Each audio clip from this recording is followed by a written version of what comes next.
Hello बच्चों,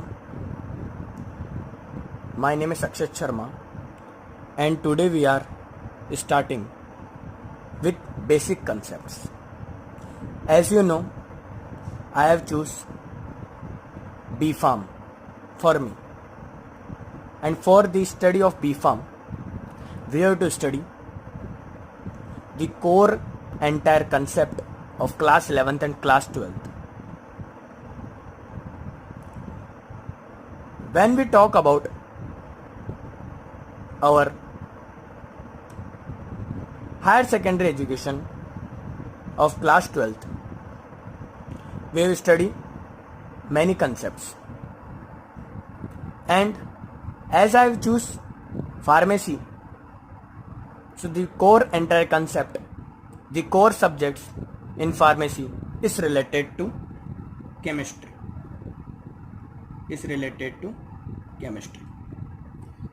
ये सारी की सारी जो भी फार्मेसी से रिलेटेड चीजें हैं वो या तो केमिस्ट्री से रिलेटेड है, या दूसरा वो रिलेटेड है फिजिक्स से। किससे रिलेटेड है? या दूसरा वो रिलेटेड है किससे? फिजिक्स से। ये दो ही चीज़ों से आपकी जो है पूरी की पूरी फार्मेसी रिलेटेड है। इन्हीं को हम लोग आपको जो है बिल्कुल डिटेल में पढ़ाएंगे, आप उसकी बिल्कुल भी चिंता मत करिएगा। दूसरी बात बेटा जी आपको ये बताना चाह रहे हैं हम लोग कि जैसा कि आपको पता है हम लोग जो है ये बुक के ऊपर कैमरा रखकर हम वीडियो बना रहे हैं, तो आप निराश मत होना कि यार सर कैसे बना रहे हैं वीडियो। क्या कर रहे हैं बेटा, कोई चारा नहीं है हमारे पास में, कोई ऐसा है नहीं हमारे पास में जुगाड़ जिससे हम जो है ये वीडियो बना सकें, इसलिए हमारे को ऐसा करना पड़ रहा है बेटा। समझ रहे हो आप? इसलिए हमारे को जो है ऐसा करना पड़ रहा है बेटा। ठीक है, जो भी आपको पढ़ाया जाएगा बिल्कुल क्रिस्टल क्लियर ही पढ़ाया जाएगा। कुछ ऐसा नहीं होगा कि आपको समझ में नहीं आ रहा हो और हमें ऐसा नहीं लगे कि बच्चा समझ नहीं पा रहा हो। हम अच्छे से उसको एक एक कंसेप्ट जो है अच्छे से बताएंगे उसको। अभी हम लोग जो है उसकी स्टार्ट कर रहे हैं बेटा थोड़ा बेसिक कंसेप्ट। ठीक है, तो सबसे पहले हम लोग आपको केमिस्ट्री का कंसेप्ट बता रहे हैं। किसका कंसेप्ट बता रहे हैं बेटा? थोड़ा सा जो है हम आपको केमिस्ट्री का कंसेप्ट बता देते हैं। ठीक है ना बेटा?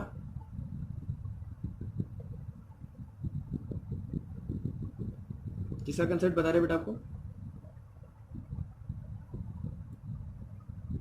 थोड़ा सा जो है बेटा हम आपको आपके केमिस्ट्री का कंसेप्ट बता देते हैं सबसे पहले, जो कि इंपॉर्टेंट है आपका केमिस्ट्री का कंसेप्ट। तो हम सबसे पहले जो है बेटा आपकी केमिस्ट्री का ही आपको कंसेप्ट बता रहे हैं। ठीक है, अब जो आपका केमिस्ट्री का कंसेप्ट है वो क्या है उसे हम लोग थोड़ा सा समझने की कोशिश करते हैं। जैसा कि आपको पता है कि क्लास 11th और क्लास 12th में अगर हम बात करें तो केमिस्ट्री में हमारे 3 प्रकार की केमिस्ट्री चलती है। एक चलती है बेटा हमारे फिजिकल केमिस्ट्री, एक चलती है बेटा हमारे फिजिकल केमिस्ट्री, एक चलती है बेटा हमारे इनऑर्गेनिक केमिस्ट्री, और एक चलती है बेटा हमारे ऑर्गेनिक केमिस्ट्री। हमारे फिजिकल केमिस्ट्री भी इंपॉर्टेंट रोल प्ले करती है, इनऑर्गेनिक केमिस्ट्री भी इंपॉर्टेंट रोल प्ले करेगी, और ऑर्गेनिक केमिस्ट्री भी इंपॉर्टेंट रोल प्ले करेगी। तो हमें तीनों को ही अच्छे से यहाँ पर समझना पड़ेगा। ऐसा कुछ नहीं है कि आप ये नहीं पढ़ोगे तो वो रह जाएगा, वो नहीं पढ़ोगे तो ये रह जाएगा, ऐसा कुछ भी नहीं है। आपको तीनों के तीनों जो टॉपिक्स हैं उन्हें अच्छे से समझना पड़ेगा, चाहे वो ऑर्गेनिक केमिस्ट्री का टॉपिक हो, चाहे वो इनऑर्गेनिक केमिस्ट्री का टॉपिक हो, चाहे वो ऑर्गेनिक केमिस्ट्री का टॉपिक हो या फिजिकल केमिस्ट्री का टॉपिक हो। आपको सारे के सारे टॉपिक जो हैं उन्हें अच्छे से ही स्टडी करना पड़ेगा। ऐसा आप नहीं कह सकते हैं कि भैया मैं एक टॉपिक नहीं पढ़ूंगा तो मेरा आगे दिक्कत नहीं है। हमें सारे टॉपिक्स को अच्छे से पढ़ना पड़ेगा। आप ये नहीं बोल सकते भाई मैं ये टॉपिक नहीं पढ़ूंगा तो कुछ थोड़ी होएगा भाई, सारे टॉपिक्स आपको पढ़ने पड़ेंगे। ठीक है, तो हम सबसे पहले आपका स्टार्ट कर रहे हैं ऑर्गेनिक केमिस्ट्री के साथ। किसके साथ स्टार्ट कर रहे हैं बेटा? ऑर्गेनिक केमिस्ट्री के साथ स्टार्ट कर रहे हैं बेटा। ठीक है बेटा, तू भी जानता है और मैं भी जानता हूँ ऑर्गेनिक केमिस्ट्री का मतलब होता है chemistry of carbon. Organic chemistry का मतलब होता है बेटा केमिस्ट्री ऑफ कार्बन। तू भी जानता है, मैं भी जानता हूँ कि जो हमारी ऑर्गेनिक केमिस्ट्री होती है बेसिकली, इस ऑर्गेनिक केमिस्ट्री को हम क्या बोलते हैं बेटा? केमिस्ट्री ऑफ कार्बन बोलते हैं। क्या बोलते हैं बेटा? ऑर्गेनिक केमिस्ट्री को हम केमिस्ट्री ऑफ कार्बन बोलते हैं। अब कार्बन के बारे में आप भी जानते हैं, मैं भी जानता हूँ बेसिकली कार्बन क्या होता है, कार्बन एक टेट्रावेलेंट कंपाउंड होता है। क्या होता है बेटा, टेट्रावेलेंट कंपाउंड होता है। टेट्रावेलेंट कंपाउंड का मतलब क्या होता है बेटा, कार्बन की वैलेंसी कितनी होती है बेटा, 4 होती है। इसकी वैलेंसी कितनी होती है, 4 होती है। यानी कार्बन के पास उसके आउटरमोस्ट शेल में कितने इलेक्ट्रॉन है, 4 इलेक्ट्रॉन है, 1 2 3 4, यानी कार्बन के पास 4 इलेक्ट्रॉन है उसके आउटरमोस्ट शेल में। ये क्या होती है बेटा आपके, ये बताना चाह रहा हूं मैं आपका, ये जो रहता है बेटा आपका टेट्रावेलेंट कंपाउंड होता है कौन, कार्बन। ठीक है बेटा, यहां तक बात आपके समझ में आ रही है, ठीक है। अब हम लोग बात करते हैं कि ऑर्गेनिक केमिस्ट्री का किस तरह से इवोल्यूशन हुआ, ऑर्गेनिक केमिस्ट्री कैसे आई, उसे समझाते हैं थोड़ा सा आपको, जिससे कि आपका जो दिमाग है वो चले और ऑर्गेनिक केमिस्ट्री के बारे में आप थोड़ी सी जानकारी ले पाए। सबसे पहले अगर हम ऑर्गेनिक केमिस्ट्री के इवोल्यूशन की बात करें तो सबसे पहले एक साइंटिस्ट आए थे जिनका नाम था, बहुत इंपॉर्टेंट साइंटिस्ट है, क्योंकि हमने देखा है इतना हम लोग देखते हैं और इतना हम लोग पढ़ते हैं ऑर्गेनिक केमिस्ट्री में, जो मेन जो सबसे पहले साइंटिस्ट थे जिन्होंने बताया था भाई ऑर्गेनिक केमिस्ट्री किस तरह से डिस्कवर्ड हुई है, किस तरह से ऑर्गेनिक केमिस्ट्री का जन्म हुआ है, किस तरह से इवोल्यूशन हुआ है ऑर्गेनिक केमिस्ट्री का, अगर हम उसे समझें तो ऑर्गेनिक केमिस्ट्री की शुरुआत जो समझे, अगर हम शुरुआत से समझें तो हमारे पास में 3 थ्योरी आई थी। कौन सी आई थी बेटा, 3 थ्योरी आई थी हमारे पास में ऑर्गेनिक केमिस्ट्री को समझाने के लिए। कितनी थ्योरी आई थी बेटा, 3 थ्योरी आई थी ऑर्गेनिक केमिस्ट्री को समझाने के लिए। अब ऑर्गेनिक केमिस्ट्री को समझाने के लिए 3 थ्योरी कौन कौन सी आई थी, अगर हम उसको समझें तो पहली थ्योरी जो हमारे पास में आई थी वो आई थी बेटा, जो बहुत इंपॉर्टेंट थ्योरी है, मैं बता रहा हूं आपको, जो आपके पास में पहली थ्योरी आई है, जो पहली थ्योरी आई है आपके पास में ऑर्गेनिक केमिस्ट्री की, जो आपको बताती है कि कोई भी ऑर्गेनिक कंपाउंड जो रहता है वो लैब में फॉर्म नहीं हो सकता, यानी any organic compound does not form in lab. कोई भी ऐसा ऑर्गेनिक कंपाउंड नहीं बना है जो लैब में फॉर्म होगा।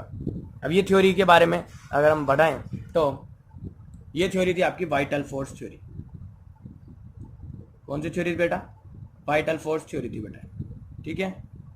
वाइटल फोर्स थ्योरी आपको बताती है कि no organic compound can form in laboratory, यानी कोई भी ऐसा ऑर्गेनिक कंपाउंड नहीं बना है जो कि आपका लेबोरेटरी में फॉर्म होगा, यानी कोई भी ऐसा ऑर्गेनिक कंपाउंड नहीं बना है जो आपके लैब में लेबोरेटरी में फॉर्म हो जाए। No organic compound can form in laboratory, कोई भी ऑर्गेनिक कंपाउंड जो है वो लेबोरेटरी में फॉर्म नहीं हो सकता, ये वाइटल फोर्स थ्योरी ने साबित कर दिया। लेकिन भैया हमारे साइंटिस्ट होते दिमागदार, वो तो ऑर्गेनिक कंपाउंड फॉर्म होना तो बहुत जरूरी है भाई। अमोनिया है, जैसे मान लो अमोनिया की अगर हम बात करें तो अमोनिया कहाँ बनती, लैब में तो बनती, तो ये ऑर्गेनिक कंपाउंड है अमोनिया। तो अमोनिया की अगर हम बात करें बेसिकली तो हम इसको ऑर्गेनिक कंपाउंड में काउंट कर लेते हैं, ठीक है। तो जो ऑर्गेनिक कंपाउंड का ये है, तो ऑर्गेनिक कंपाउंड का फॉर्म होना तो बहुत जरूरी है। एल्डिहाइड है, कीटोन है, कार्बोक्सिलिक एसिड है, जो जितने भी फंक्शनल ग्रुप है इनका फॉर्म होना तो बहुत जरूरी होता है लैब में। लेकिन हमारे वाइटल फोर्स थ्योरी वाले साइंटिस्टों ने तो बोला कि according to vital force theory no organic compound can form in laboratory, कोई भी ऑर्गेनिक कंपाउंड फॉर्म नहीं होना चाहिए लेबोरेटरी में according to vital force theory. तो इस वाइटल फोर्स थ्योरी को डिसअप्रूव करने के लिए एक साइंटिस्ट है, साइंटिस्ट का नाम सुनना अच्छे से, होलर। क्या नाम था साइंटिस्ट का, होलर साइंटिस्ट। होलर साइंटिस्ट आए और होलर साइंटिस्ट ने बोला लाओ भैया मैं ऑर्गेनिक कंपाउंड फॉर्म करके बताता हूं आपको लेबोरेटरी में, और कैसे उन्होंने फॉर्म करा वो देखना अच्छे से। तो होलर साइंटिस्ट ने कैसे ऑर्गेनिक कंपाउंड की फॉर्मेशन करी लैब में वो देखते हैं। तो according to Wohler thermal decomposition of अमोन H3 single bond C double bond O single bond NH2, एक वैलेंसी कम हो जाएगी हाइड्रोजन के यहाँ पे, तो क्या हो जाएगा, सॉरी NH2 आ जाएगा, क्या हो जाएगा, NH3 था तो NH4 CNO है, इसको तोड़ेंगे, अगर हम इसको तोड़ेंगे तो NH4 single bond C triple bond N single bond O, यहाँ पर कोऑर्डिनेट बॉन्ड होगा नहीं होगा। तब क्या होगा, जब इसको तोड़ेंगे हम यहाँ से तो एक H इधर चल जाएगा, एक H इधर चल जाएगा, N2 हो जाएंगे हमारे पास में, N2 आ रहे हैं हमारे पास में, आ रहे हैं ना N2। अगर हमारे पास में N2 आ रहे हैं तो क्या होगा, अब आप जानते हैं क्या होगा, मैं नहीं बताऊंगा अब आपको, अब आपको पता है कि क्या होगा तो हम नहीं बताएंगे आपको पता है क्या होगा। हमारे पास में जो NH4CN है अमोनियम साइनेट, इस अमोनियम साइनेट का थर्मल डिकम्पोजिशन करेंगे तो अमोनियम साइनेट के थर्मल डिकम्पोजिशन से हमारे पास में यूरिया बन जाएगा NH2 single bond C double bond O single bond NH2। तो हमारे पास में अमोनियम साइनेट था और इस अमोनियम साइनेट के थर्मल डिकम्पोजिशन करा, तो अमोनियम साइनेट के थर्मल डिकम्पोजिशन जैसे हमने करा तो अमोनियम साइनेट के थर्मल डिकम्पोजिशन से हमें क्या मिल गया, यूरिया मिल गया। क्या मिल गया बेटा, NH2 single bond C double bond O single bond NH2 single bond C double bond O single bond NH2 single bond C double bond O single bond NH2 NH2 single bond C double bond O single bond NH2, हमें क्या मिल गया? Urea मिल गया यहाँ पे। तो हमें क्या मिल गया? NH2 single bond C double bond O single bond NH2 urea मिल गया। इसके बाद आई बेटा केकुले थ्योरी।